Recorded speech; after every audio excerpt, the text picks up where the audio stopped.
Hey friends, Eric Zanatelli here with more first-time home buyer mistakes.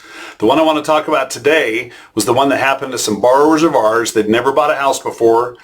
The wife got a job at Oklahoma State University. They were moving to Stillwater, and they lived in Texas, actually in the south part of Texas, down near Houston.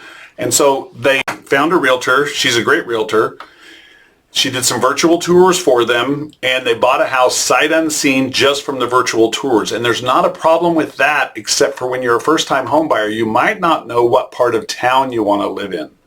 So it's very important to be careful if you're buying a house using virtual tours only, that there's also a bunch of other work done on where the house is located. These people ended up buying a house in a part of town that they weren't happy with from the moment they moved in. Not that Stillwater has bad parts of town, but they weren't close to shopping. They weren't close to the school. They weren't close to anything they wanted to be close to. They were kind of out in the boondocks. They did like their house. They hated its location. It's important when you're working and buying a house that you communicate and think about everything, not just the house, but the location of the house is a big thing. And most great realtors will help you with that.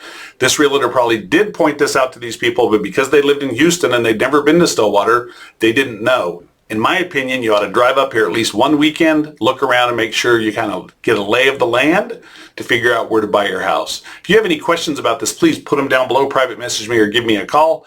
My team and I are here to help you, and we'd love to help you buy your first house in 2025. Have a great day.